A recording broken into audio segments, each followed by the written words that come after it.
Oops, I'm muted. Hello. I need to learn how to work my mute button. Welcome, everyone, to the 20th, believe it or not, edition of Virtual Study Groups. We are honored to have you all join us. We certainly appreciate everyone's interest in football officiating and sharing the passion that we have.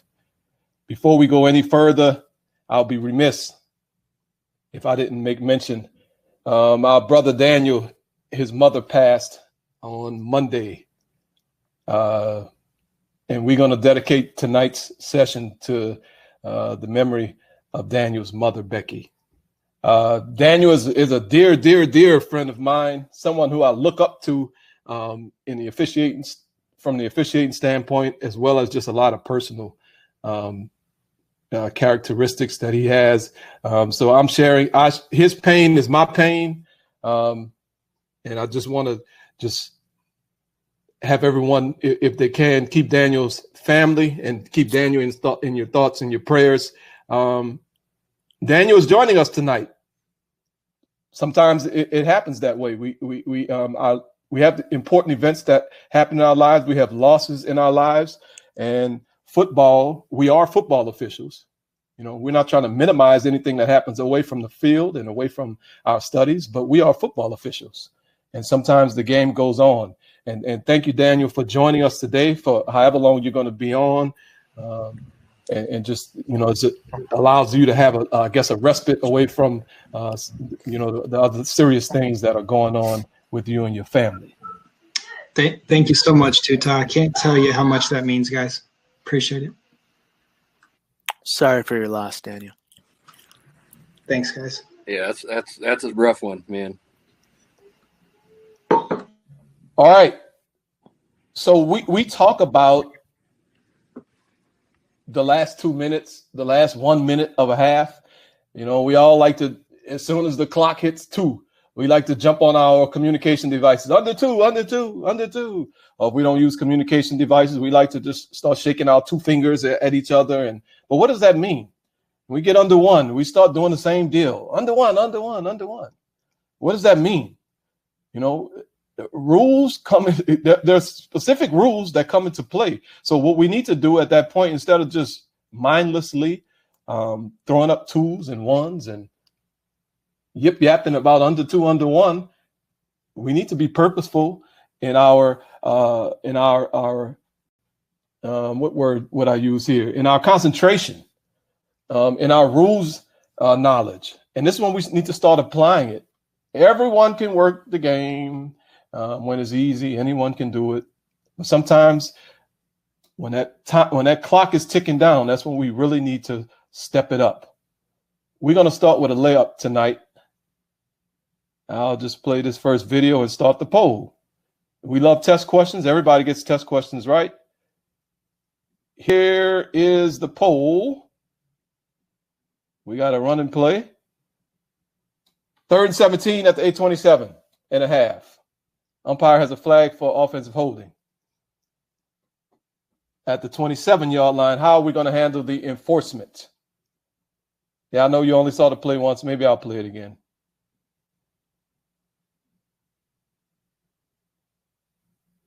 Simple question. How are we going to handle the enforcement? Are we going to go penalize 10 yards from the previous spot, 10 yards from the spot of the foul, 10 yards from the end of the run? Or are we going to do something else? Starting with a layup. Did you turn over a new leaf as a New Year's resolution, Tuta? You giving all these easy questions out or what? Yes. Okay. Oh, you know what, Corey? I didn't even make mention of that. I apologize. Happy New Year to everyone. This is the first virtual study groups of the 2021 year. Yes, it is. Well, a lot of these votes come in. When we started in the spring, none of us would have thought we would have continued into 2021 for any reason whatsoever. Right. Am I right? Exactly. But really do want to thank everybody for making this possible. Yep. Looks like everyone, let's see. Some more votes just came in. Couple more votes. All right, we're gonna end the poll. So 65% of us said penalized 10 yards from the previous spot. 30% of us said 10 yards from the spot of the foul. And then 5% of us said other. Mr. Brandon Cruz, do you agree with 95% of the world, or do you agree with actually, not even 95% of the world. Let's one answer is not wrong. Two answers are clearly wrong, and one answer could be right. So let's eliminate the answer. So we eliminated number 3. Yes, we're not going to penalize 10 yards from the end of the run. This is just a simple, basic spot enforcement. Right. Yeah. Well, with the timing the umpire's flag came out with and where he threw the flag, I think those mechanics, we're all pretty used to the fact that that's the spot of that offensive hold is behind the basic spot, which would be the end of the run in this case. That's correct. And what about number 2? What about penalizing 10 yards from the spot of the foul? Well, I mean, I don't know. Look, there was only a couple of shots of the play. Well, I told you where the spot of the foul was. It was. You did? Yeah, the line of scrimmage is the 27 and a half. The foul was at the 27. So the foul was behind the line of scrimmage. Right. Okay. So we're not. Look, what's the basic spot on running plays? The basic spot. It's still the end of the run. Okay. But if the spot of the foul occurs at or behind the line of scrimmage, I mean, we're not going to go. I mean, I guess what we were saying, we're not going to go from any spot in the backfield. No, we're not. We'll never do that. Right. Okay. But so I said this was a layup, Brandon. Why is this not a layup, apparently? Well, because of game situation. Yeah, I mean, you look at it, it's 3rd and 17 on the minus side of the field late in the half. Do I have that right? I think you do have that right. Yeah. So what does that mean? Well, I mean, look, what's the result of the play? Oh, my God. I'm glad you said that, Mr. Brandon Cruz. How many times have we preached that? How many times have we preached that on this in our study groups? Man, we gotta every time consider the result of the play. We saw a play about 3 weeks ago where I was involved in the game where we had a punt play, and guess what we didn't do as a crew? We didn't consider the result of the play. Well, guess what? Yeah, I don't think this crew considered the result of the play either. So if we considered the result of the play, we would likely come up with a scenario where we would do what with the penalty? Well, I would like to think we decline it. I mean, we're going to go to 4th down. I think all the cards stack up here too, Todd. I think that we would go ahead and the most likely choice would be decline this penalty. Okay, let's even if that's the most, we assume that is, but let's at least give the coach the option, right? Yeah. Let's just say, look, coach, we can do this as a referee. We can stand in the middle of the field and just, give the old goofy holding signal and then the goofy waving the hand signal, say you want to decline it. Basically tell him he wants to decline it, and he may change it. Coach, if you decline the penalty, it's 4th down. That's correct. That's what you want, right? That's correct. So you would go over there, or would you stand in the middle of the field? Because I would. No, I wouldn't go over there. Okay. All right. I wouldn't go over there. I think I'd do what you said, that old-fashioned type of preliminary signal. And old-fashioned, by the way, isn't a negative connotation. That's not what I'm trying to say. But what I am saying is kind of gesture out towards whatever sideline that is, right? The defense side, the team B sideline. Give us a fairly significant holding signal and then point towards the offense. And hopefully now we have either 1 or 2 sideline officials over there with the head coach by that time. Yes. So when we're here, and also let me I'm gonna get on a tiny soapbox. This is not a big soapbox. When we are watching plays and we are studying plays and we are breaking plays down on our virtual study group sessions, when you are doing it at home, when you're in your own study session or when you're with a buddy, put yourself in that situation. if we're just sitting here and just looking at the play and say, oh my God, how could they do that? They're so awful. They're terrible. Who is that? Who is that line judge? Wait, what referee is that? If we're doing that, man, come on. We ain't even trying to get better. So I say all that to say we're going to break this play down because there's a lot of other elements that's going to come into play. But don't think that we're sitting here piling on the crew that was on this game. Everybody makes mistakes. And these are opportunities for us to get better. So put yourself in this situation and say, you know, are you going to step up? Do you have the awareness, the situational awareness to step up in these situations? Right. Okay. Mental reps. Mental reps. Exactly. We are taking mental reps. Virtual study group reps. Let's go. All right. Some of these clips have volume in it. So just letting everyone know. We may need to mute our microphones. I'm not sure. We'll look at the next segment of this play. And we'll see what happens. So 4th down coming up, but we got a flag on the play. Holding, number 68, offense, 10-yard penalty. You see the center judge getting ready to mark the penalty off. Okay, we enforce the holding. Okay. All good, right? Okay. Maybe. Fine. We didn't decline the penalty. We decided to enforce it. Okay, no problem. All Fine. Right. So as your crewmate, I'm just kind of going with you here. Is that what you're asking me to do? Or just keep going. Okay. I'm okay. Neil Brown at halftime just has to calm his offense down a little bit. I mean, Jarret Doege in particular, but this offense has moved the ball. You missed a field goal, had to settle for a field goal in the red zone, threw an interception. So it's been a lot of just not taking advantage of those opportunities. Well, see, here's the other part with 11 seconds left, and you think, well, okay, West Virginia's just going to run a play, and then we'll get to the end of the half. Army's got 2 more timeouts. Okay. Army took a timeout. This is one of the best special teams in the country. They are excellent at blocking kicks. They are going to make West Virginia try and get this 3rd down.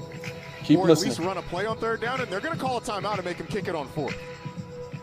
Army now, by the way, has outscored opponents 100-24 in the 2nd quarter this year.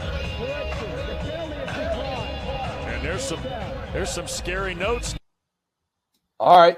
Okay, so Brandon, I think maybe I don't know if we could hear that audio, but I think we maybe got a little closer to where we need to be, right? Yes. We now said, wait a minute, the penalty is declined. But Army had taken a timeout, right?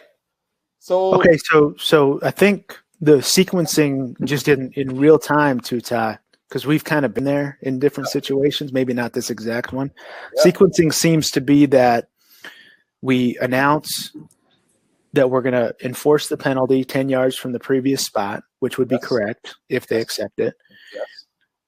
And then I feel like the defense said, okay, cool. Wow, look at that. That's 3rd and long. I've got timeouts left. I'm going to force a timeout. Yes. I'm going to because this is disadvantageous to the team with the football. Yes. Right? Yes. And then it sounds like we maybe communicated more and decided to kind of change course on the enforcement of the penalty. Yes. Okay. I just want to make sure I'm following. Good. So I just threw up another poll question. And the question we're asking is, okay, we saw, and that was real time what we saw on the screen. So Army elected to take a timeout after the penalty was enforced, and then they decided to decline the offensive holding penalty. Should we give Army their timeout back?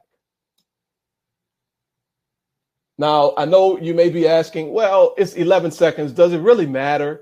Well, maybe it doesn't matter so much in this situation, but what if this is 53 seconds?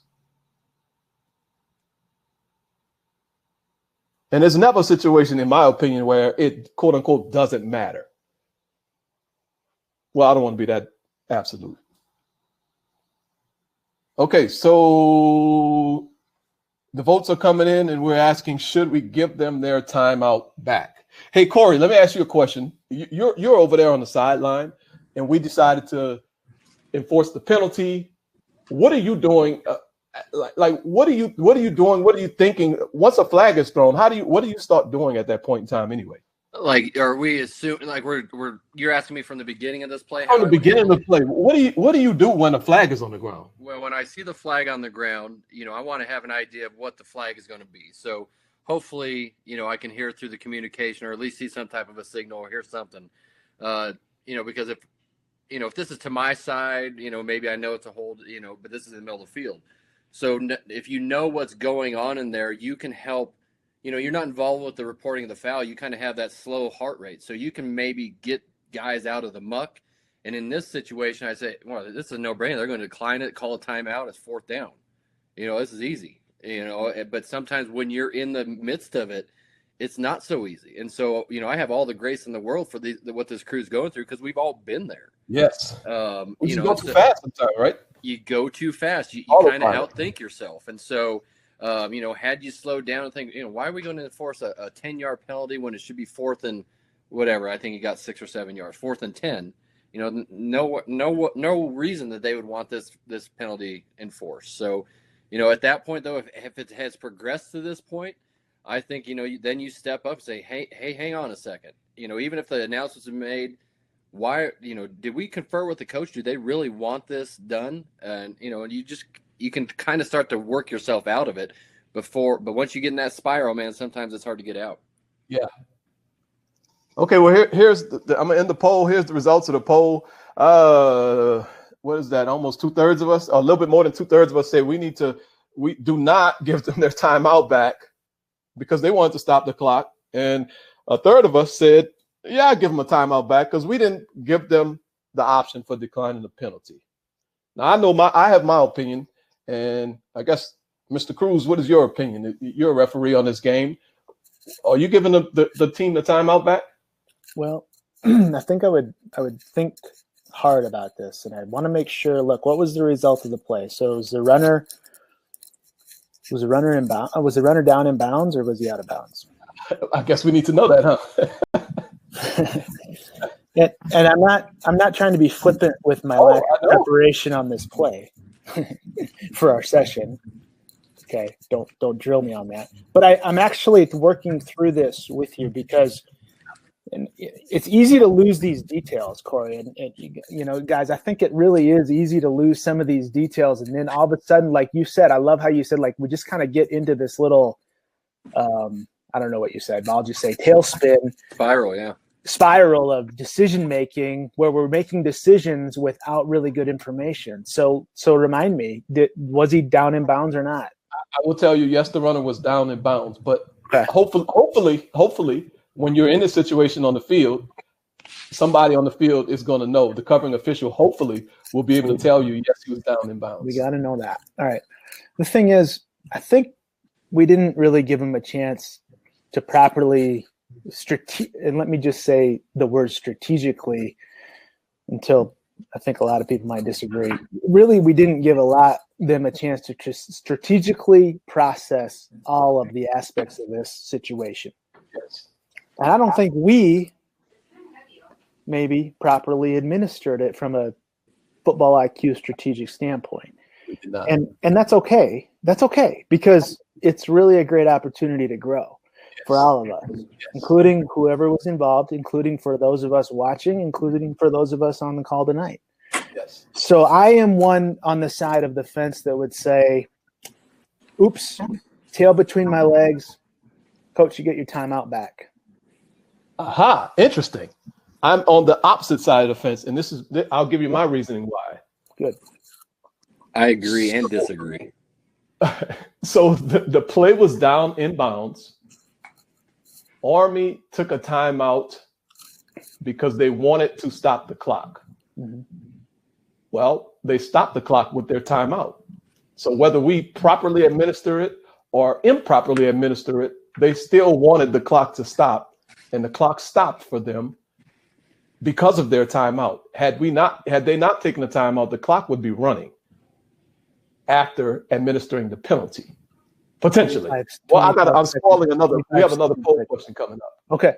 Go ahead. So that's kind of the reason why I'm thinking, well, they wanted to stop the clock anyway. So they stopped the clock. So, okay, good. You stopped the clock, Coach. Yeah, we screwed up, but we're not going to give you your timeout back. That's my opinion. Corey, You said you agreed and disagreed? I agree and disagree. I think when we realize that, okay, damn it, we made a mistake on this one. We need to start the whole process over. Oh. That includes talking to the coach. All right, coach. Okay. We have a holding on the offense. If you accept it, 3rd and 27, decline it, whatever. Give them, but then you have to talk about the clock. Okay, coach, you still want the clock to stop, but we're under 2 minutes here. Who was ahead? Was Army ahead or is? Oh, wait, Corey, hold on, man. Easy. Okay, Easy. well, you're talking about timing stuff, so I know. We'll keep getting that there. We'll keep that aside. Yeah, keep that away. We restart the process, coach. If you decline it, do you want to still use your timeout to keep this clock stopped, or do you want to roll the clock and go to halftime? I like that. I actually like that. Start the process over. You have a redo. Okay, redo everything. Not just the penalty option. Everything. Just start over because you don't know if you're going to. Trying to say. You're not. That's what I was trying to say. I wasn't as eloquent as Corey, though, Brandon. I wasn't as eloquent as Corey. Yeah. Yeah, but we're used to talking to coaches on the sideline like that. So until I come over. Yeah, until you come over and disrupt the whole neighborhood. So okay, here we go. What's next? So let's keep processing this because I feel like I don't have all the information. No. No, I feel like on the field. I'm serious. This is good. Okay. This is a great situation. Good. Okay, so we'll give them the timeout back. Maybe we did, maybe we didn't. So this is what we started getting into, and I wanted to stop y'all. Poll 3. We're going to pretend like Army did not take a timeout and we initially declined the penalty. So we're pretending that we actually went through our process that we feel like we should have gone through in the first place. So what is going to happen with the game clock for the next play? So are we going to start on the ready for play? Are we going to start on the snap since it's under 2 minutes and a half? Or is team B going to decide if we start on the snap or the ready for play? So this is why I was cutting y'all off, Daniel. Corey and Brandon. I get you. I should have known that. I'm sorry. No, all good. So this is good though. Look at the votes. This is really good. I'm glad we brought this situation up.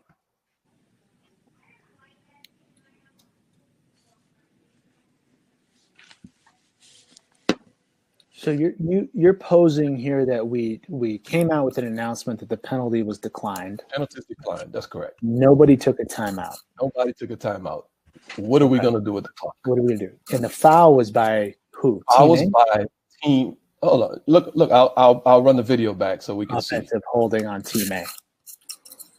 Here's the play right here. Perfect. We see the score. We see the clock. We see the team. The team that committed the foul is West Virginia. And they have the ball. They do have the ball. They're in the dark jerseys. Yeah. That's correct. I don't know about you, but when I'm on the field, I actually talk a lot to myself about dark jerseys and light jerseys. Well, that's going to help in the play that we will see in a little bit, Brandon. Oh, okay. No, I'm jumping ahead. Not this play, a different play where we can really get into game management. Today's session is all about some game management and some situational awareness. I'm getting ready to end the poll. We have a little bit of work to do as a pure officiating universe. Good. If we don't find these opportunities, we can't grow. That's correct. So 43% of us said start on the ready for play. 8% of us said start on the snap because it's under 2 minutes and a half. Okay. And 47% of us said we need to ask team B what we're going to do about it. Corey, you want to take this one? Sure. I'm sure. Absolutely. So you're a clock expert. I try to be. I work real hard at that clock stuff. We have to have. I mean, I like how everyone's process is going here. We recognize it's under 2 minutes. There is an option out there, but there's a part of this that relates to the score. So we have to know who fouled and who is ahead in the score. Yes. So the team that fouled is not ahead in the score. So Army does not get that option of putting it on the snap or the ready. And that's just something we have to know out there. And so I know one of the things I started doing this year was when we get under 5 minutes and under 2 minutes to say, okay, whichever team has the option. Just put that over the O2O, because my referee asked that for, he brought that up, and I was like, well, that's not a bad idea. So just to know, so that everybody knows, okay, this is the team that has the option in the case that we invoke Rule 343, which is where this comes from. So Yes. we need to know all of these pieces of the puzzle before we can properly answer this question. So let's go down, starting on the ready for play. Okay, that's definitely an option. Starting on the snap, since it's under 2 minutes and a half, that's really an option thing. There's no rule that says just because a foul happens under 2 minutes, we started on the snap. Team B, okay, that's possible because they could decide, but they're ahead in the score. So once you realize that, hey, the team that's behind fouled, we just go to regular clock rules. We had a foul, a basic spot foul. The result of the play was a runner down in bounds. We get the clock back to its status. We wind it up. Excellent explanation. So, man, okay. So a lot of times, we get all of these rules in our head also under 2 and under 1, and it's almost like extraneous information, and we get confused because we start saying, man, well, I know that's a rule. I know under 2 minutes is such and such and such. Yeah, that's true. Under 2 minutes, blah, blah, blah. But like Corey said, it has to be the team that's ahead that fouled. Or tied. Yeah, I'm sorry. Ahead or tied. Yep. Okay. So let's make sure that we really, really, really, really, really understand these rules. All right. Let's keep going. So where are we now? We declined the penalty. So we're saying all things equal, really this is a clock on the ready for play situation. And since if we go, are we going to address the timeout again, or am I jumping ahead one more time? Well, yeah, but so we have. I guess we need to address the play as presented to us, and Correct. as presented to us, Army took a timeout. And now we got to decide: is it fair to offer them the timeout back? Yeah, I'm going back to that. We're circling back since we just uncovered the 343 aspect. That's correct. Which doesn't apply. Doesn't apply. Which does not apply. So it's funny. Yeah. I threw that poll question in there. It's totally irrelevant to our situation, right? But I threw it in Other there. than the fact that everybody confuses it. Yes. Yep. And it happens. We'll get in a situation and somebody come running in and say that, right? By the way, you were on a soapbox earlier. I'm not on a soapbox right now. We've all confused that. Yeah. This is not like, oh my God, how could they have possibly done this? No. How could I have done this? We've done this. Yep. We've all confused the team fouling under 2, ahead, behind, top. Oh my God. Let's just start on the snap because we're kind of get paralyzed in the moment. It happens. Yes. All right. I got some more audio on this one. So we're going to. Cool. We'll let the next segment go. Neil Brown. Everybody listen up. 37-2 as a head coach, Roddy, when leading at the half. 4-24 as a head coach when trailing. Did you hear that?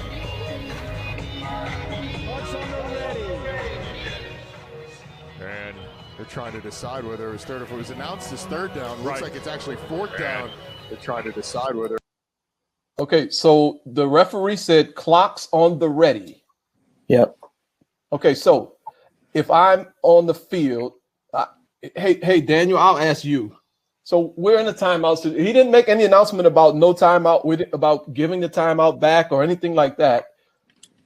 So we're on the field and we're coming out of a timeout, and then the referee says clock's on the ready. Mm-hmm. Whoa! For me, I don't know about you, but my ears are going to perk up. And wait, what did he say? Clock's on the ready. How would you handle that, Daniel? We're coming out of a timeout. No announcement is made about returning a timeout or anything like that. All I know is we're coming out of a timeout and now we're on the ready for play. What happened there? Yeah, well, I think the first thing I would say is hopefully that does alert us somehow, right? If we just kind of go, okay, and then continue on with whatever happens next, we're probably already ready for halftime, and maybe it's really cold outside and we have some hot chocolate in the locker room. because that doesn't make any sense. So,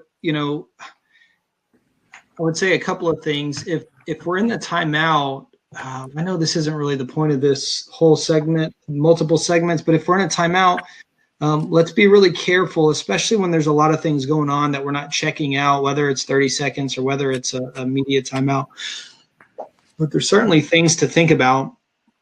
And so we want to just be thinking about all of those different elements, especially coming out of a penalty enforcement. We have a coach who is clearly agitated.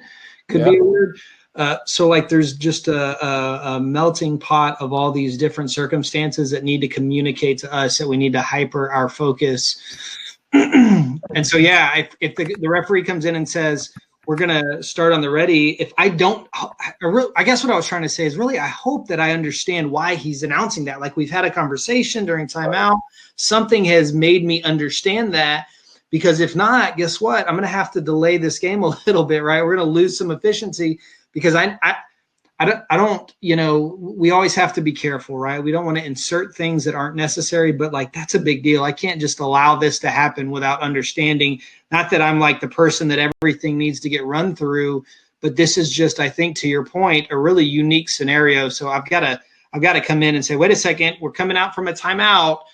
What's going on here that's going to make us snap on the ready? And then maybe I have something additional to contribute, like, oh, okay, do we need another announcement so that everybody's on the same page? Or do we feel comfortable that everyone else understands this and I was just the one out in the cold? So I don't know if that's answered your question, but those are the things that would come into my mind.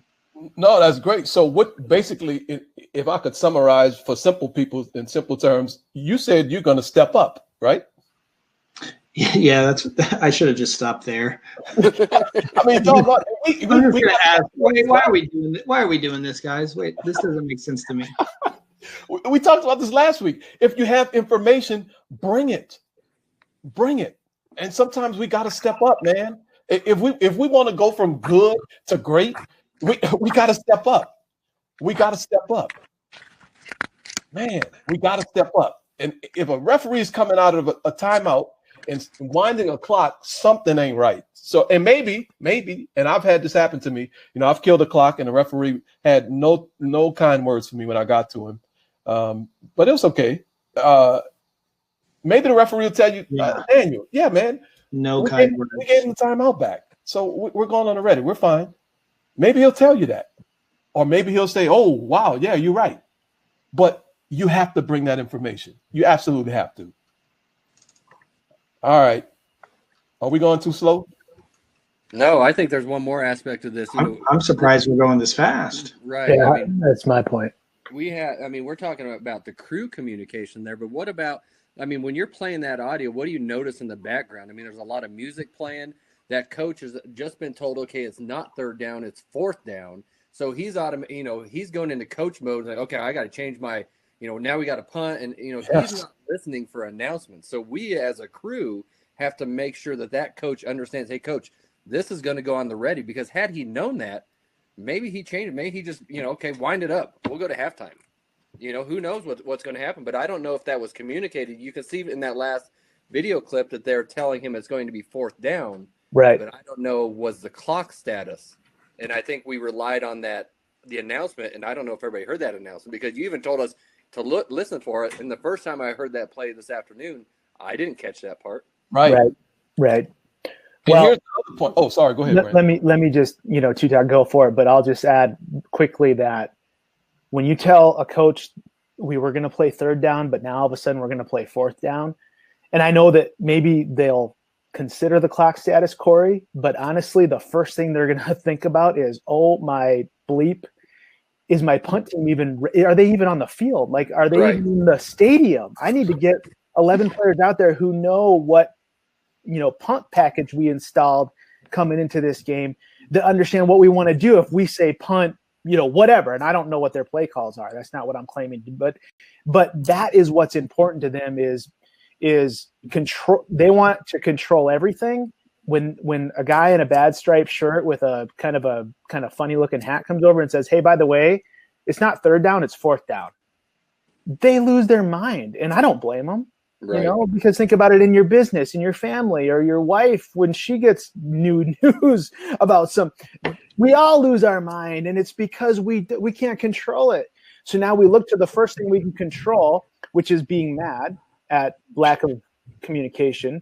And then number 2 is, oh my goodness, I wonder if these 11 kids that I want to have, you know, execute this punt team strategy that we installed like 4 days ago. I wonder if they're ready to do this on short notice, because we all thought we were kind of going to have to, or whatever, right? So that's what I think was going on there. Yeah. So, and Corey, you alluded to it, and that was kind of one of the reasons why I wanted to put the audio on, because when we're on the field, there is music playing. There are video things going on the video board. Especially this We are looking in the audience, trying to look in row 30 to find somebody. And we're doing all that kind of crap, right? Man, listen, please pay attention. Listen to the referee's announcements. You have to. You absolutely have to. Because we just get in trouble sometimes. All right. We said we're not going too slow. All right. Next video. I don't know what the issue is, but a lot of the community is losing position. And what do we have now? Procedure on West Let's see with the audio. Virginia. False start. False start. Well, you can tell. Neil Brown is none too happy with the way this first half's going to come. Okay, we had a false start. Here's the poll. The referee announced the clock would start on the ready for play. There was a false start on the play, and the game clock ran down to 9 seconds. What should we do with the clock? So when we started at Tutah, we came out with 11 seconds.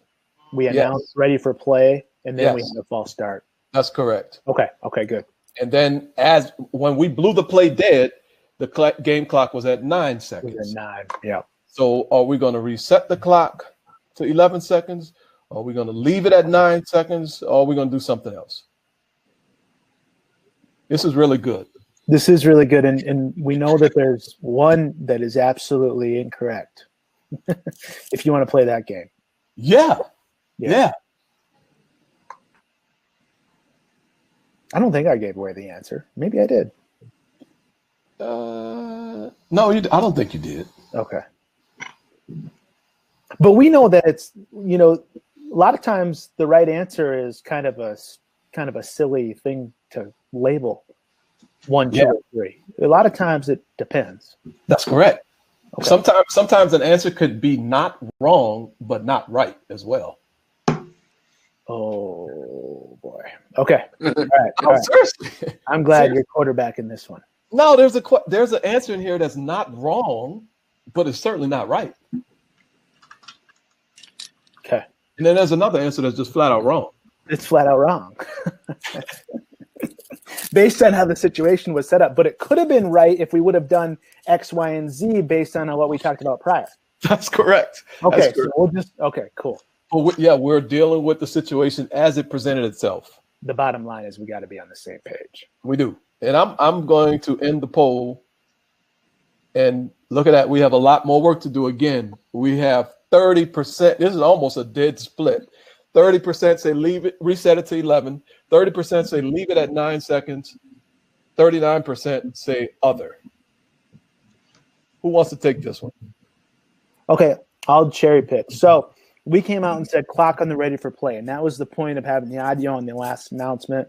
That's correct. Maybe it's not coming clear. Sorry. We're working on that. We haven't done too much audio on this platform, but we're trying it tonight. So bear with us. The bottom line is we said the referee announced the clock will start on the ready.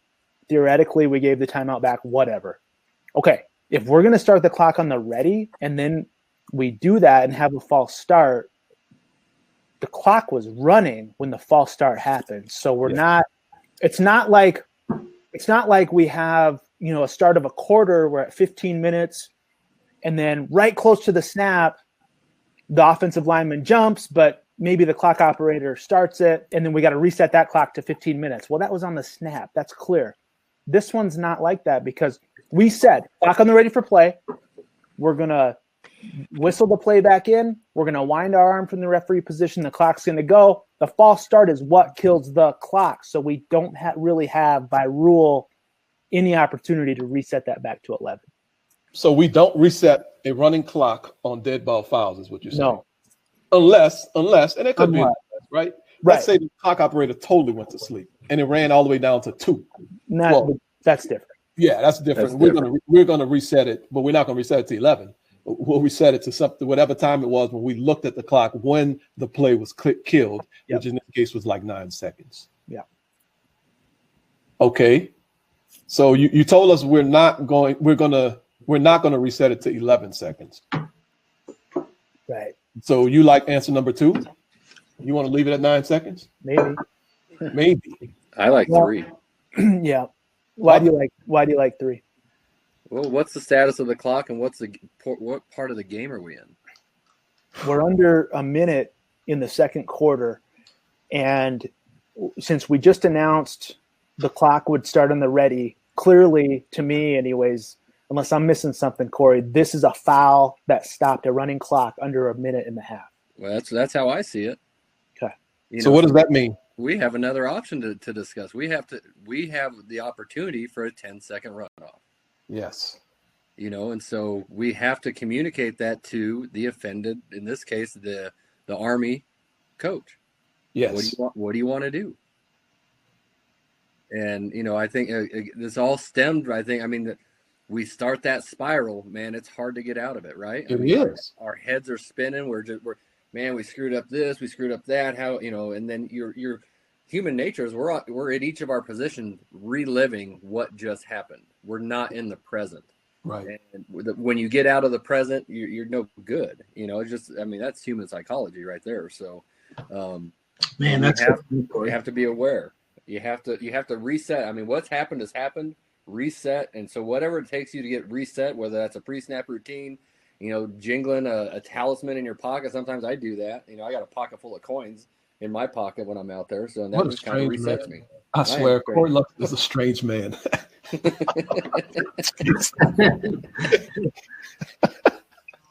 Oh gosh, Corey, I love you, man. I know you do. I know you do. One person that is stranger than me. There is no way. You're an absolute nutcase. No, nobody's stranger than you. Right. Keep going. Okay, so we need to have a potential 10-second runoff here. Okay. All right. So one thing that we noticed at the end of that clip, and I'll try to mute. I see we're having issues. I want to replay that clip. Well, I won't replay it. At the end of the clip, what happened was the clock operator reset the time on his own, his or her own. I don't know if it was a woman or a man up there. The clock operator reset the clock on their own. I would assume that's one of the things we talk about, Corey, in our pregame with the clock operators. I know I used to talk about resetting the clock all the time. If what? If it's a dead clock. There you go. We lose a couple seconds. Well, this clock operator either assumed there was a dead clock or just wasn't paying attention and it was on autopilot. And now we have 11 seconds back on the clock. So he was listening to the music during the announcement when we said it was on the ready. That too. Pretty good music, honestly. Right. So Corey, are you going to get involved there or are we just going to let the 2 seconds go? I don't know. What you going to do there? I'm not going to get involved. The clock is correct. The clock operator put it back to 11, though. So once he put it back to 11. No, absolutely. I'll go and say that we got to change this to 9. Yeah. Have we talked about this is a runoff? Hopefully there's been, I'm not the first one to bring that up of the crew of 8 that's out there.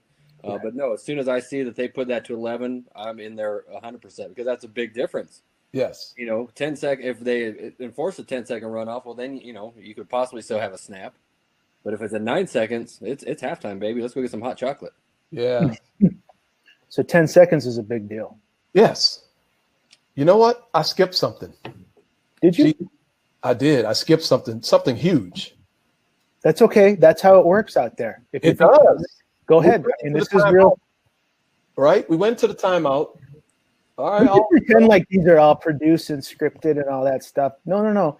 This is watching plays and trying to kind of, layer over officiating thinking over plays that happen in real life. That's Yes. what it's all about. So go ahead.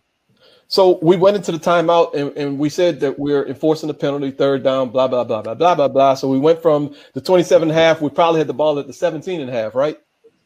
So now 40 seconds later, the referee announces the penalty is declined. Now what? We got a little situation. Where are we spotting the ball?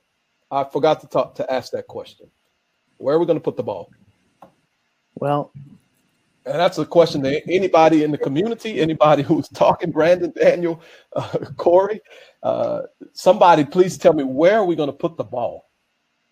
So wait, we went back. We said holding offense number so-and-so, 10 yards from the 10-yard penalty from decided from the previous spot. Yep. Basically. Third down. Repeat third down or whatever your cadence is. And then we decided to decline it. Well, to me, it was like that was a pretty good gain. I mean, it was 3rd and 17. It certainly wasn't, the result wasn't a first down, but it was up there a ways. So I'm doing the math here, sitting back in my lounge chair, I'm thinking like, this is, if we're going from the previous spot, which was 17 yards from the line to gain, now that you go 10 yards back, that's 27. But wait a second. If we're going to decline the penalty, we need to know the result of the play. What was the dead ball spot? That was up several yards in advance of the previous spot. That's a big difference. I don't know what the yard line was. I want to say it's like a 6 or 7 yard run, but I think we snapped from position 4 or 5.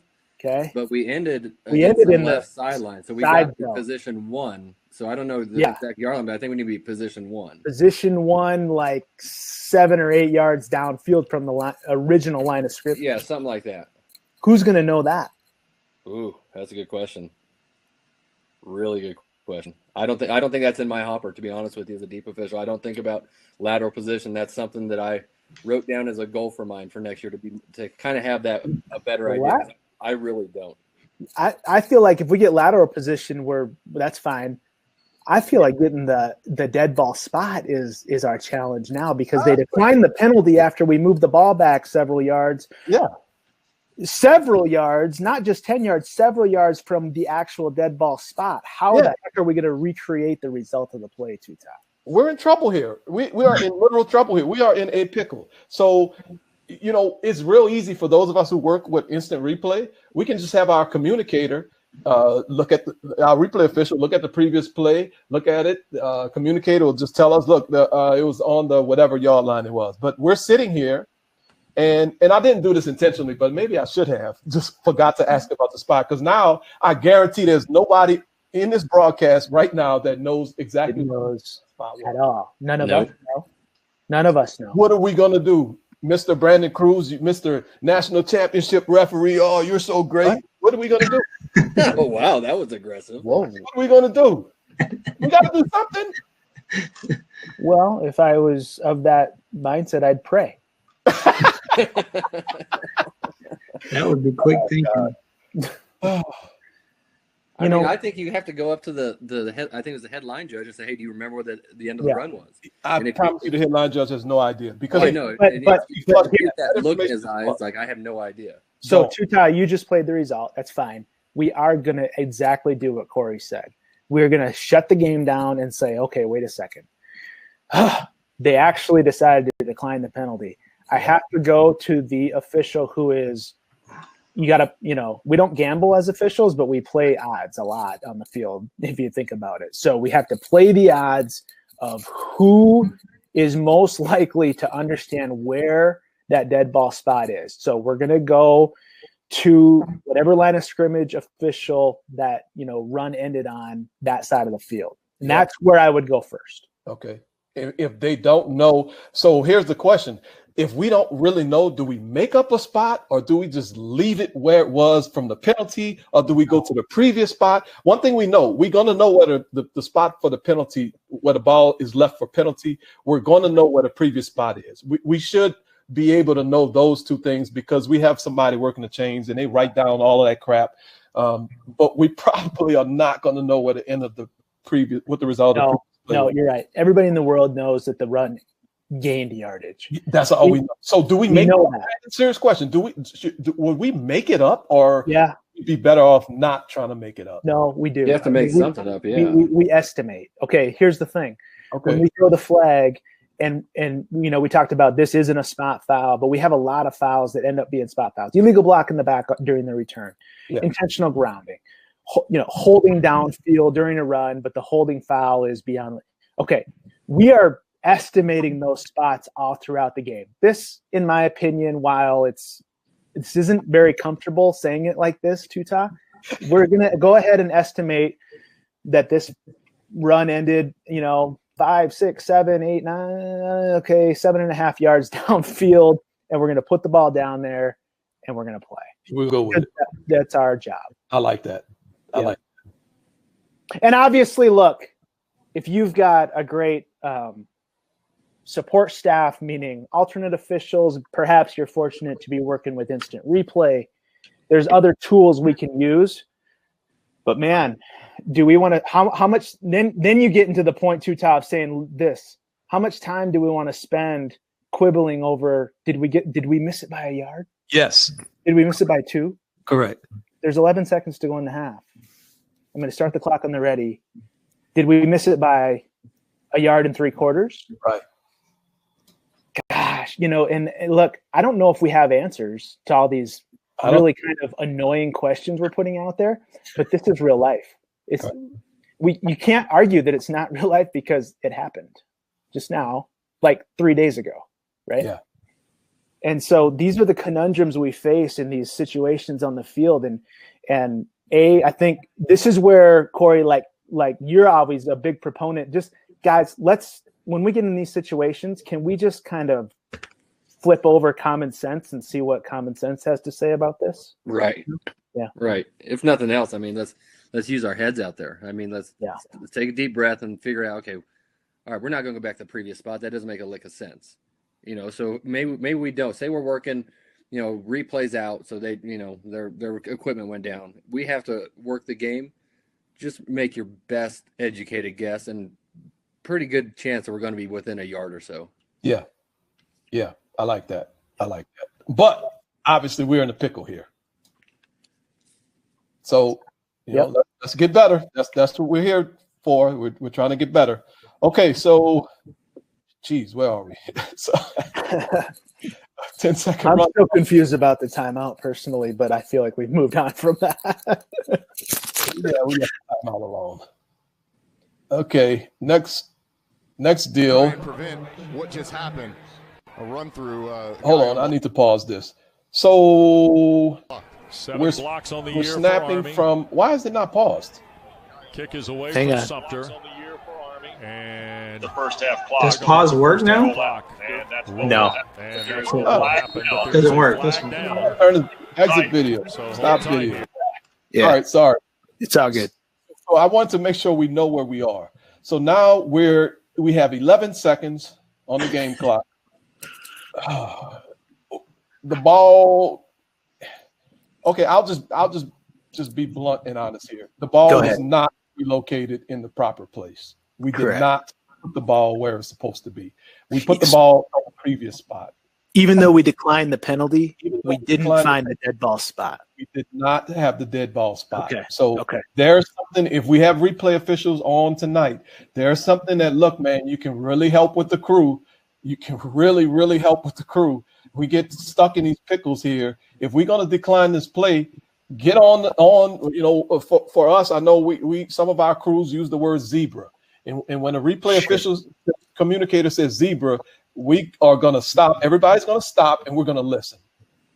In other words, come up with a key word that triggers, like, oh my gosh, we have an administrative situation that we listen to what we're saying, or zebra, which is ours, we need your help on this administrative situation. So come up with whatever that keyword is. Yes. Okay. So we incorrectly spotted the ball after coming out of the timeout with declining the penalty after enforcing the penalty. All right. I feel like you're having post-traumatic stress syndrome. You didn't even work damn play. I didn't, because I'm just putting myself in a situation, because I've been in these situations when it's like, right. Oh my God, now what? We know you have empathy. Go. I do. Okay, so here's the next deal. Okay, we're gonna 11 seconds on the clock. We'll punt the ball. Let's go to half. 7 blocks on the year for Army. 7 blocks on the year for Army. Kick is away from Sumter. And they're going to let the first half clock. And that's what will roll happen. out. But there is a flag down. So hold tight here.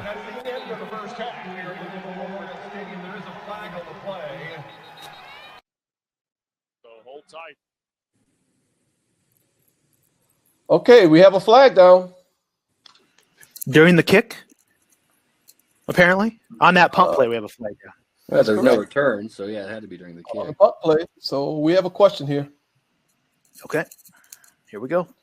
Army committed an offensive holding foul downfield during the kick. How should we handle enforcement? Army was the receiving team? Army was the receiving team. That's Okay, correct. We have 3 options. By rule, the penalty must be enforced since time expired during the down. Penalized 10 yards from the previous spot. By rule, the penalty must be enforced since time expired during the down. Penalized 10 yards from the end of the kick. Or other. Which was the other? What is with the poll writer today? Hey, Tuta, so you were dying on the vine there for a second. You've recovered well, but I was going to say, let's just move on. But look, I want to make a point. Sometimes we feel like we just want to move on from plays when we haven't actually finished administering whatever the situation is. I have, well, not just 1, not just 2, not just 3. Remember when LeBron James went to the Miami Heat and he was kind of cocky saying, we're not going to win just 1, not 2, not 3. Well, that's like in these situations. I can say I don't have an example of 1, 2, 3 of these. I've got like 12 of these situations I could point to. But you just want to quit. Like there's a portion of your brain that says, maybe we can just quit and like just mark the ready for play and get the next play going. But that doesn't work, right? No. The game doesn't allow it. There's still time on the flag on the ground. We just got to keep working. Yeah, like the plane's not taking off. There's nowhere to hide. Actually, they're depending on us to whatever happened when we didn't decline the penalty, or we did, or we whatever, or we didn't get the ball in the right spot, or we didn't manage the clock. Look, the next situation, actually, they're not just going to say, well, doesn't matter that you kind of messed that last one up.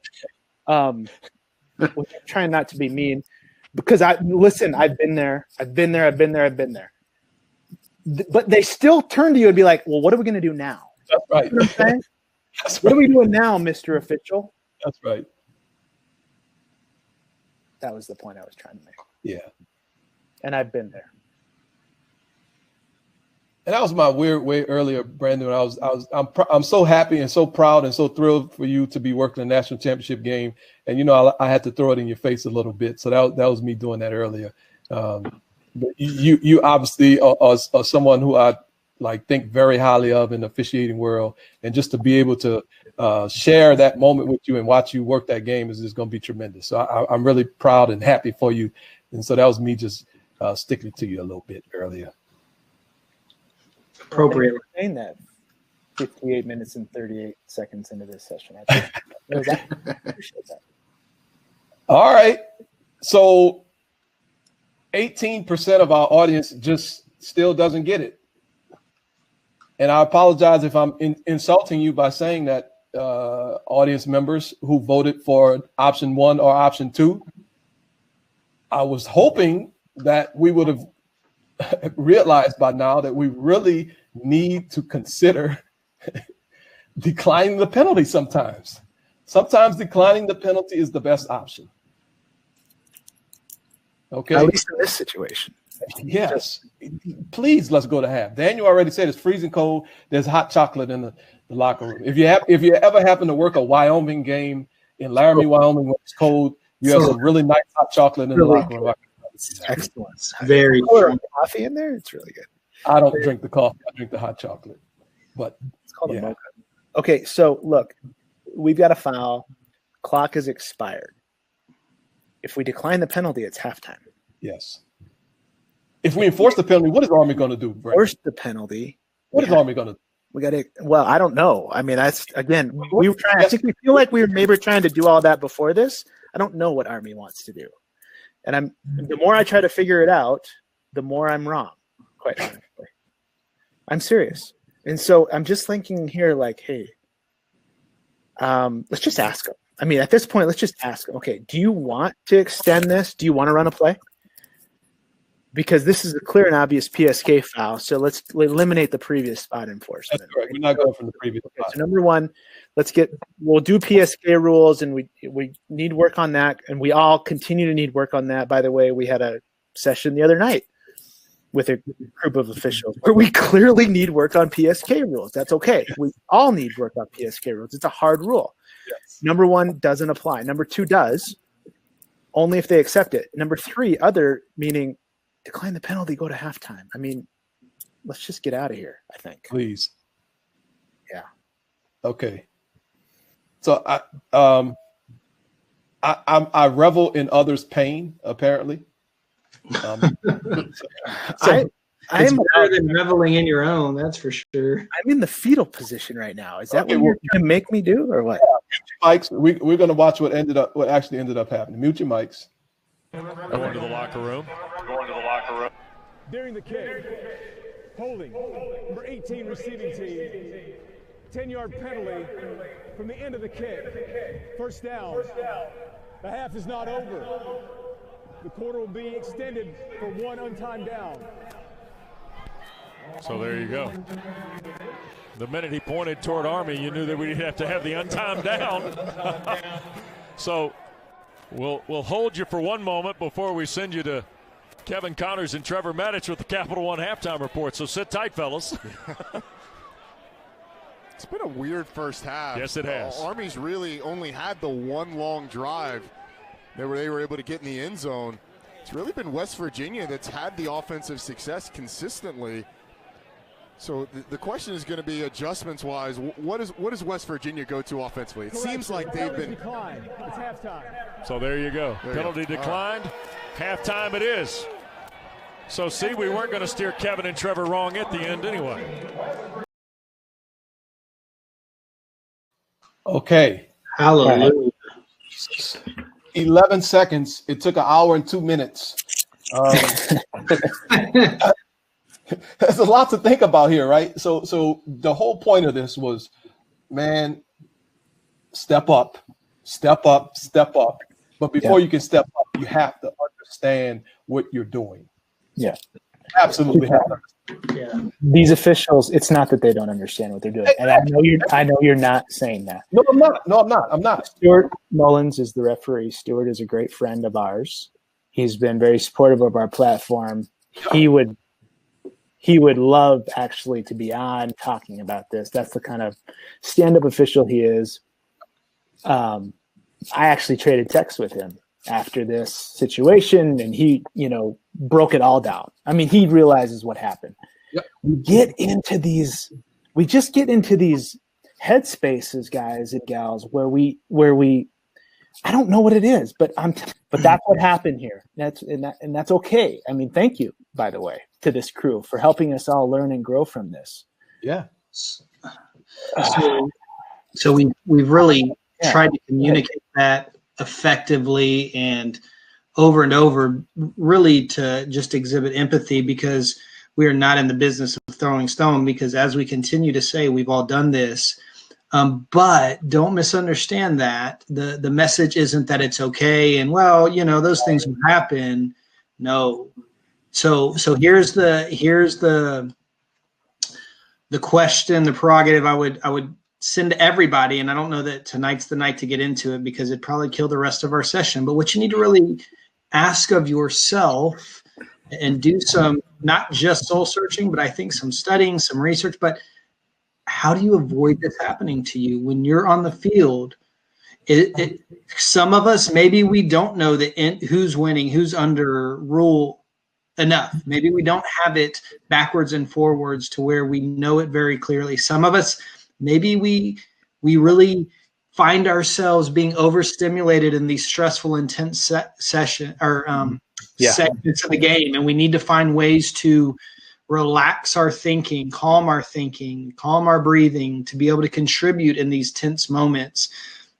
Some of us, maybe we're looking to hide because they scare. Who knows? That's not the point. The point is, what you have to search within yourself and within your crews is, how can we prevent handling this the wrong way, right? Again, we all get it because we've been there, but that's not to say, well, it's okay. We're going to have those difficult plays and we'll learn from them. Yeah, we're totally going to learn from them and we're going to grow from them. And God bless it when we get to grow from other people's pain. But the question you got to go from here tonight, and really I would challenge you over the next few weeks as the season draws to a conclusion. How do you avoid that? How do you prevent that happening to you? So really, really good stuff too, Todd, Corey, Brandon, like breaking that play down. That just so much there for us. Well, and I feel like you just put a bow on it. I mean, it's, we, as you've said so often, Daniel, it's like, the coaches and the administrators and all the stakeholders of the game, whatever, are not going to be too congratulatory about our growth mindsets when we mess this up. That's right. Now, whatever happens to us, it's on us to have that mindset to respond, grow from it, improve, get better. But, what kind of efforts are we putting in from a preventative standpoint so we can get out in front? And, look, every time we walk out on the field in some way, shape, or form, I don't care what level we're working, we're walking out on the cliff of this kind of stuff happening to us. And this isn't life or death, obviously. It's a football game. But there's a lot of risk. There's a lot of emotional risk. There's a lot of psychological risk that we're all kind of playing with when we walk out there. One person watching, 1 million people watching, whatever the case is. And so that's why preparation in these types of groups are so important to all of us to keep, really sharpening what we do and keep moving forward and growing. That's right. All right. Let's move on to, I know people are probably worn out and say, well, shit, we have more. You're worn out. I am. See, the reason you why we even got through it. There's a reason why we do this too. We could easily put up a rules test, right, Brandon? How many study groups we right. go to? Thank you. 3rd and 17 on the A, 27 and a half. Result. Yeah, that's so easy. I guarantee there's we can make a form. Hey, no, we can make it technology, whatever word I'm trying to look at how smart I am.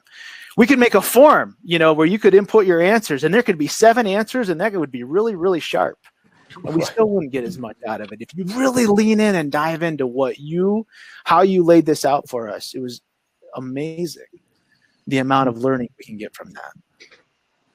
All right. Well, you want to keep learning? Let's keep learning. What's next? All right. Here's another interesting play, and I'm gonna start the poll. We have an interception. We have a return.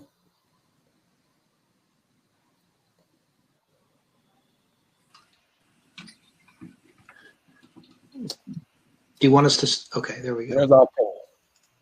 So during the return of this interception, there was a block below the waist after the interception and during the return. Also, there was an unsportsmanlike conduct on a Mississippi State coach after the block below the waist penalty was announced on the wrong team.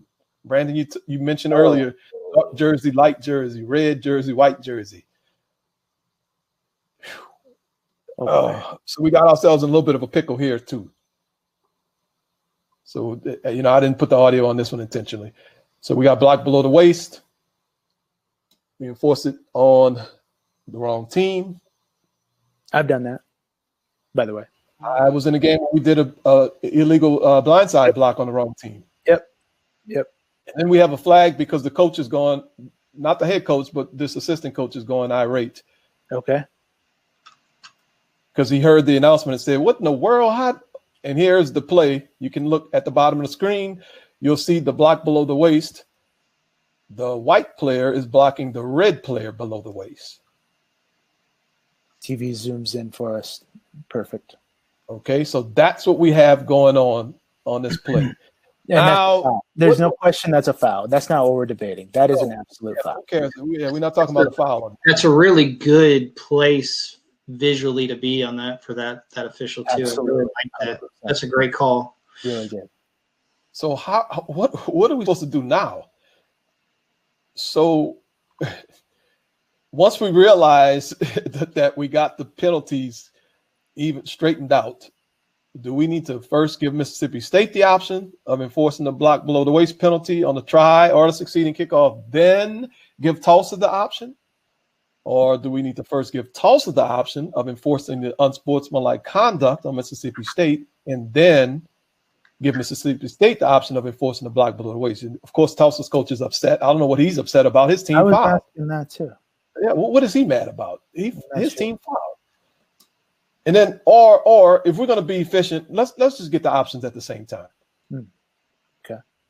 That's our three choices.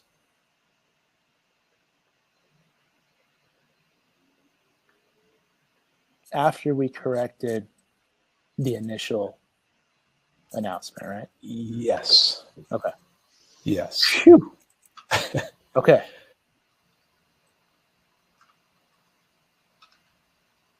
If you haven't been on a crew who's made an announcement and then had to go to the offending coach, I guess it would be.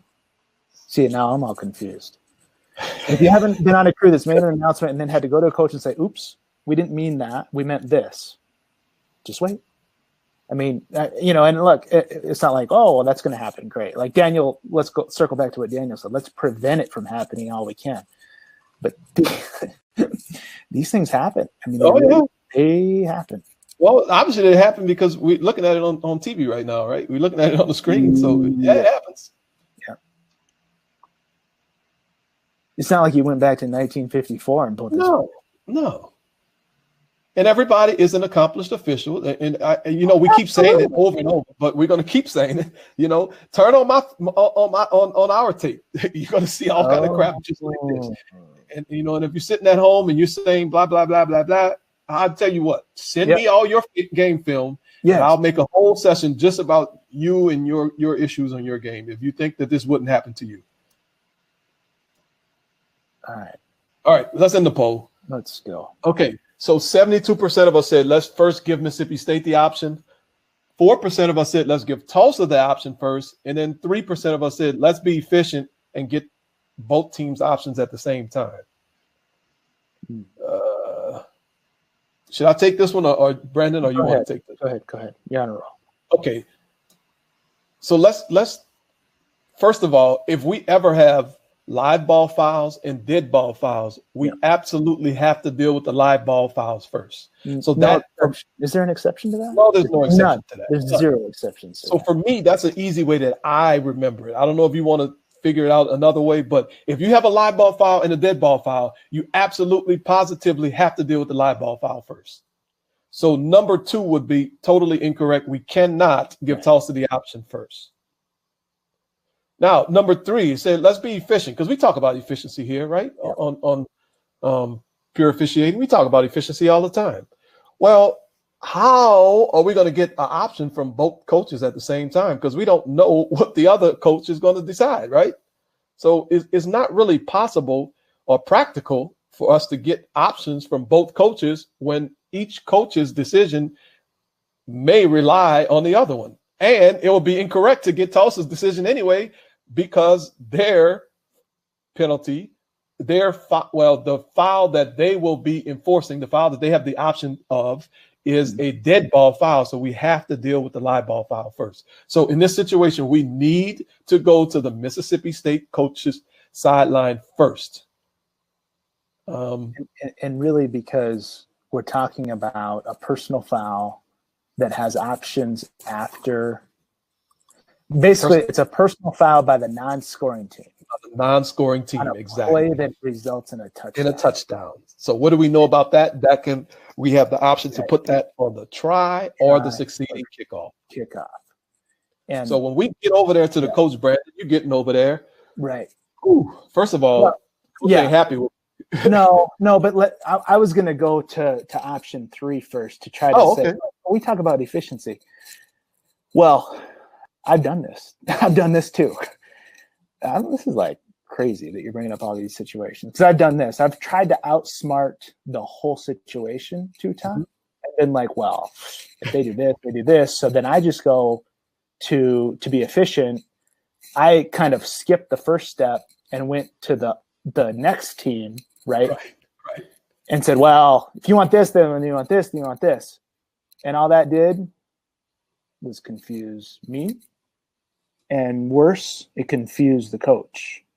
Right. And so we talk about efficiency. The first part of efficiency, that factorial equation or whatever, is the first part of that. The first factor is accuracy. That's correct. I mean, anytime we compromise accuracy, efficiency is out the window. So best in this case, just to process it live ball, dead ball, process it in that order.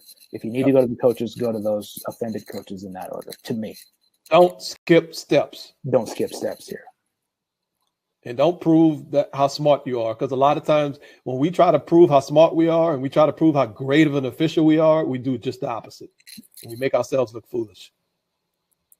Yeah, and you know what? It's not, I know we talk about slowing down. To me, this isn't really about slowing down. This is just about preparing ourselves to process these types of situations in a manner that really does, to your point on number 3, even though we don't like number 3 as the whatever answer, as the best answer. Actually, if we do number 1, that is the most efficient. Likely, that's the most efficient outcome. You see what I'm saying? Mm-hmm. Mm-hmm. Yeah. Yep. So what is your conversation like, Brandon, when you get over there? Because I don't think Mississippi State's coach is going to be happy with you too much, because your side judge threw a flag on us for unsportsmanlike conduct. So that's probably going to be the first thing that that the coach wants to talk to you about before you even get to talk about the options. Right. I mean, obviously I'm not, as a referee, going to talk a whole lot about that. Right. If I saw it, I might offer a few words to why, but really I'm going to try to stay away from the why, the what, the how, the when. I'm really just going to talk about, okay, look here, what's next? I mean, my mind is thinking what's next. And that's, look, coach, you can either take the penalty for their block below the waist on the PAT or the kickoff. I need your decision on that. Like we're going to have a TV break here at the start of the 4th quarter. I'll come back to you, or between quarters, I'll come back to you and talk about that unsportsmanlike conduct situation. But really, look, everybody's waiting for you to make a decision on that. That's good. Yeah, I like that. Yep. So are you going to mention? Yeah, and we again. So I was about to start trying to get smart myself. I just noticed that. Yep. I was stopping. We're just about trying to do what I told myself not to do.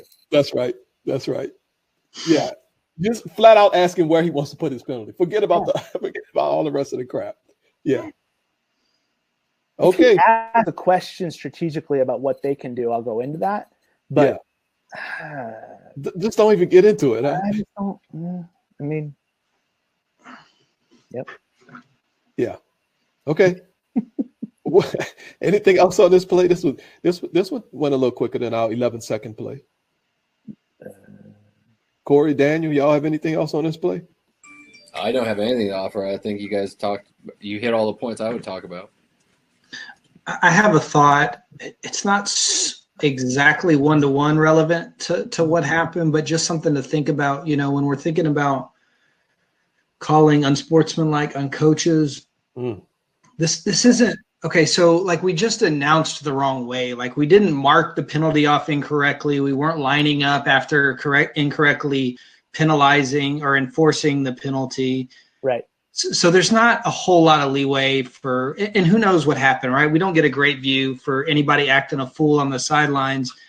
But I think in general, when we make significant errors on the field, I think that's a good time to just embed a little bit extra latitude than whatever our baseline is for coaches and for sideline behavior.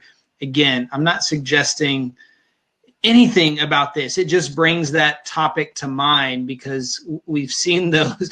I can remember a time years ago, a really, unfortunate targeting call was made that resulted in a unfortunate, unsportsmanlike coach on a call on a head coach, and of course at the time we didn't think it was an incorrect call.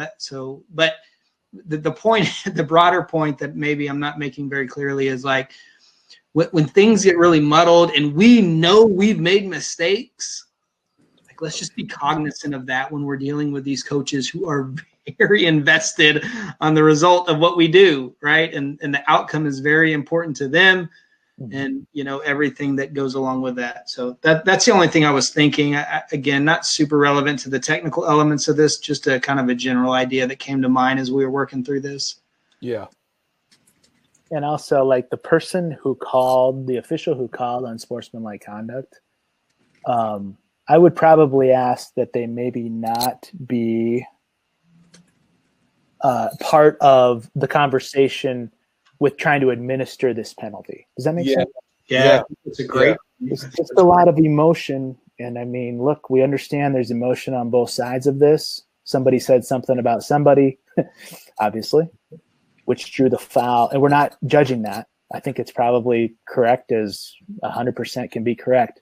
But then don't try to help, at least if it's me as a referee, I'm not too interested in you as the calling official helping me try to administer this foul. Does that make sense? Yeah, we've already had some tension over there with that sideline. It's almost like, even though I'm sure it's not, I'm sure it's well intended, but could appear antagonistic a little bit. Like, we had our issue, we took care of it, and now let's kind of separate ourselves from that. Ooh, this is fun. I don't know. I don't know. I've already said what I've had to say about this kind of stuff, so I don't have to just repeat myself. But this is just awesome stuff. All right. I've never been to a clinic where I got this stuff, quite frankly. Never. Look at the right time. Holding? Is that yes? That was holding. Is that holding? Look at the right time. Yes, it is. We're making fun of our people. Sorry. Trained us. Good, all in good fun. Mr. Daniel Young, you'll appreciate this play. You love a good punt play, don't you? I do. I really do. Oh boy. Oh boy. By the way, it's a nothing play. Says who? Those Northwestern kids are pretty smart. You just kind of trust that they know what they're doing. Yeah. Well, that applies here, I think. No, because the first time I saw it, I thought, what in the world? Yeah. Okay, so let's pull up a poll. So we saw what happened, right? We had a touching, then we had a touching, then we had a touching. So we're going to pretend, we like to play pretend here. Pretend Team B committed a foul for offensive holding during the kick. How would we enforce the penalty? Okay, so Team B is the receiving team. Team B is the receiving team. We're going to pretend like they committed a foul for holding. My guess is everybody's seen that type of play, right? So the ball's loose. They drag somebody down. The receiving team drags somebody down trying to block on the return before the punt returner ever catches the kick. In this case, obviously, that didn't happen. But right.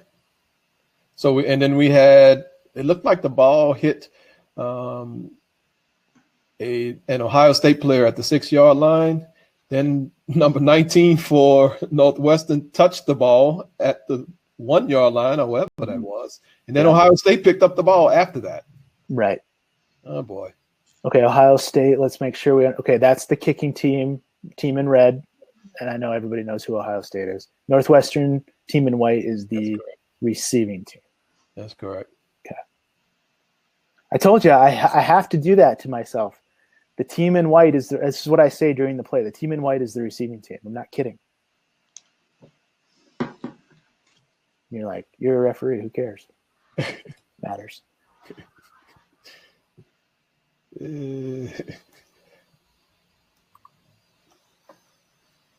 We've got all over the place. Well, that's good. We've got eight guys in red know exactly what we're supposed to do here. Mm-hmm.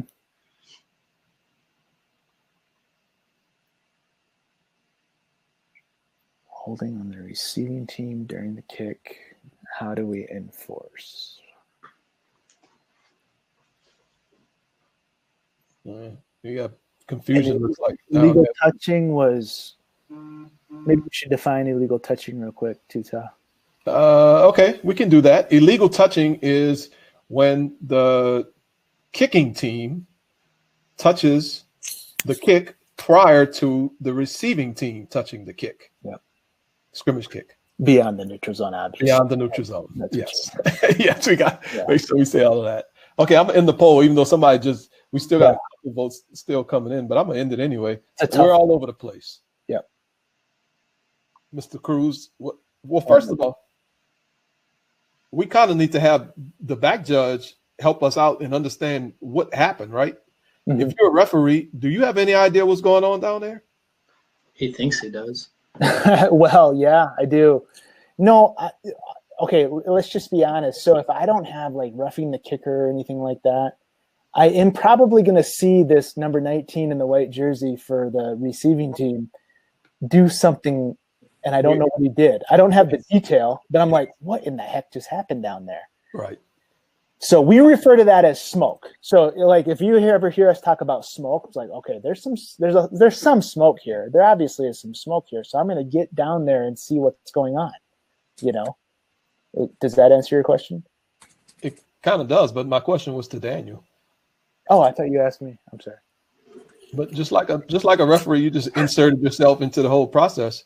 I was asking Daniel what happened down here. Scripted that so well. That was beautiful. The referee really likes to insert himself on punt action on the other end of the field. I can attest to that.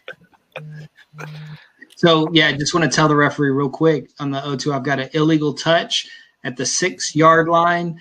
Then I have the ball touched by Team B and then ultimately recovered by Team A at the 1-yard line. Okay. We've got illegal touching at the 6-yard line, but the end of the kick is at the 1-yard line. Is what I'm communicate to the referee. All right, so we have a hold during the kick. So what are we doing here now, Brandon? Okay, so now we have to identify, what do we do on fouls, right? And we do it somewhat subconsciously, probably on, I would say, a lot of us, 90% or more of foul situations, right? But here, so let's just do it. Let's go through it consciously. We have to identify the basic spot enforcement. Okay, yes. So what kind of play is this? Kick play, right?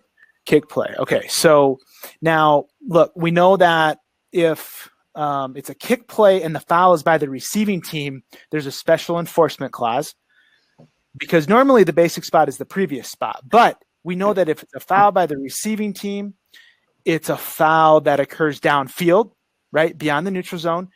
And there's one other clause that I always forget, but then the final clause in the rule book is if the receiving team will be next to put the ball in play, yes, then that the penalty for that receiving team foul can be enforced from the end of the kick. Yes. We got a problem. What's the problem? The problem is number 19 for the receiving team touched the football, and then I don't know who it was but the back judge just told me the kicking team ended up with the ball at the end of the play. So the receiving team is not in legal possession of the ball at the end of the down. So this does not qualify for PSK enforcement. That's right. Oh boy. So you're telling me because the receiving team touched the ball that the kicking team is now in legal possession of the ball at the end of the down? That man right there, number 4 in the red jersey, Fleming is his last name, that's right, apparently, is in legal possession of the football at the end of the down because the receiving team touched the ball before he gained possession. Ooh. Yeah. So it's kind of important for us to know that is what you're saying. Very important. PSK's out the window is what I'm telling you. Okay, so we can't – so I guess then – 10-yard penalty from the dead ball spot is out. Can't do it from the dead ball spot. Okay, what about from 10-yard penalty from the illegal touching spot? Well, No, because if we accept penalties, by rule, illegal touching spots are canceled. By rule. Yes. They go away. Oh, boy. However you want to say it. Yeah. All right. We can't do that. So we can't do that. All right. What about – why am I skipping that one? I should have flipped it the other way. What about Team A? Because the second most vote gets was for Team A declining the penalty and accepting the result of the play. Because Team A people said that, right? Yeah. Team A declines the penalty. That means that illegal touching spot is still hanging. Bingo. Which means Team B could elect because that's a violation. That's right. So we know going back to who gets the option first here. Team A gets the option first if Team B committed the foul. That's correct. Team B accepts the penalty, illegal touching spot it basically ceases to exist. If Team B declines the penalty, then I'm sorry, did I say that? No, if Team A declines the penalty, that illegal touching spot is left hanging and Team B can take the ball at the spot of that violation. Spot of the violation. So even though Team A is in legal possession of the ball at the end of the down, they are not likely going to be putting the ball in. Well, they're not going to be putting the ball in play all the way down there at that point of the field. No. Because we got the illegal touching spot. Right. Correct. And the only way we don't have illegal touching is if we have an accepted live ball penalty. Correct. So now let's get back. I think we just went full circle. So now we got to identify the basic spot of penalty enforcement. That's correct. Since we realize this doesn't qualify for PSK, why? Because the receiving team touched the ball and A is in legal possession at the end of the down. Yes. Does not qualify for PSK. By the way, those criteria under PSK, look it up. It's not like or. They're not or. It's not an or. No. It's an Those and. are ands. They all have to apply. Only under the following conditions. Yes. Okay. So now that we know that, okay, it's basically the basic spot. Nice English is for a foul that occurs during a kick is the previous spot. So you're telling me we have to go back to the previous spot and enforce Team B's holding penalty at the previous spot, and we could potentially be giving Team A a first down, depending on down and distance. We know it's not an automatic first down because it wasn't during a pass that crossed the neutral zone against an eligible, blah, blah, blah, all that stuff. Right. Okay. We also know that it can't be spot of the foul because we already, ruled out PSK. And so this is a foul by the team not in possession, which 3-1 tells us, we enforce penalties from the basic spot unless it's a foul by the team in possession and the spot of that foul is behind the basic spot. That's correct. And we go to the spot of the foul. Well, this is not that. This is clearly Team B is not in possession. They were never in possession of this ball, by the way, during this down. Never. Not. So we strictly follow not PSK. We strictly follow 3-1 since PSK does not apply to this situation. 10 yards, previous spot, repeat the down, or if the penalty leaves us at or beyond the line to gain, what is it? First down. For A. Wow. So our young man from Northwestern is potentially not all that smart. Not as smart as he thought he was, right? He thought he was. And I think I would also add, because this – so if you're somebody who really gets hung up on precise language, kind of like me, then this, it took me a long time to just accept this, because the number 4 says Team B will next put the ball in play. Yeah.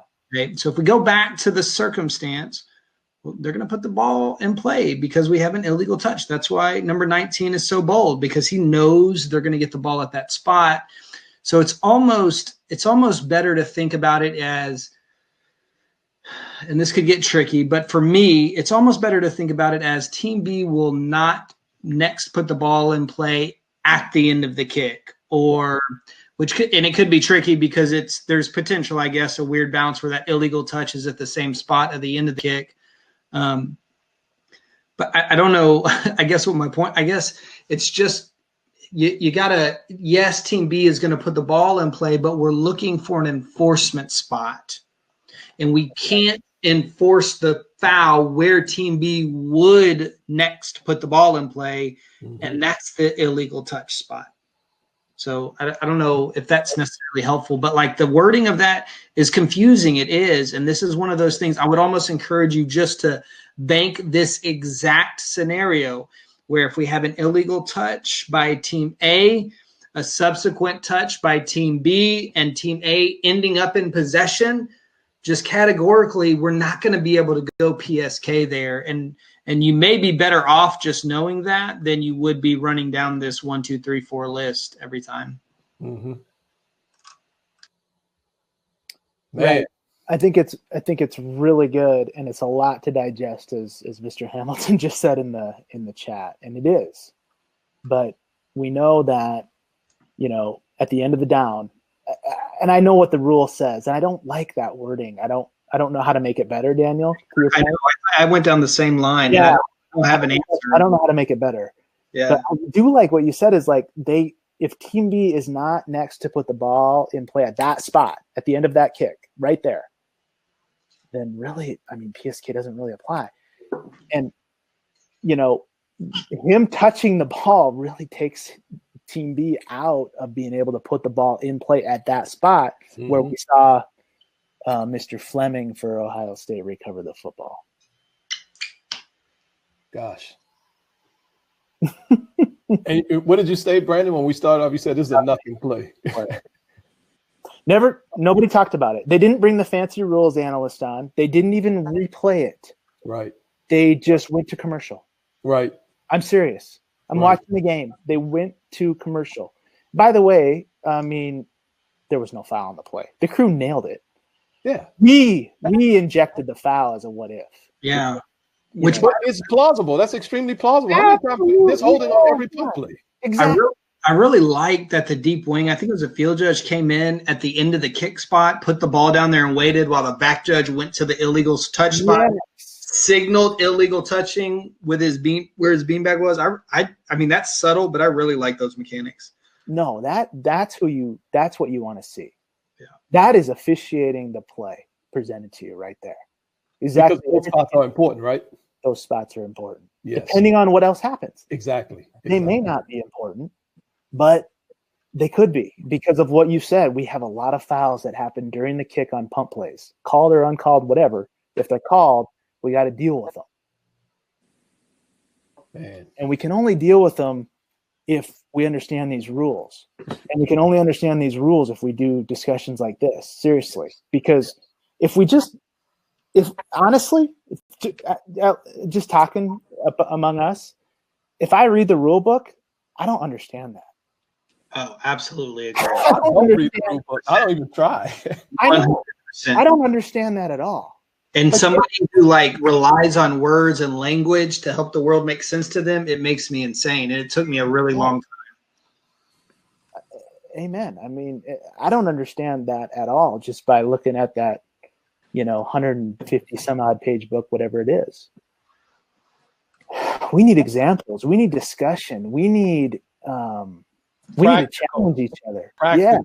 Real examples with players and a football and a gridiron, yes, and a beanbag and an illegal touching signal and a side judge who owns his position and a whatever else, referee who maybe has a clue. I mean, we need all of that, right? And a clock operator who does what he or she wants to do. Well, there could be that. Yeah. That helps us figure out what we're going to do when it actually happens, right? All of us have been in the game when the clock operators did whatever they wanted to do. And we've been burned. I thought it was good just to run the timeout. Oh, okay.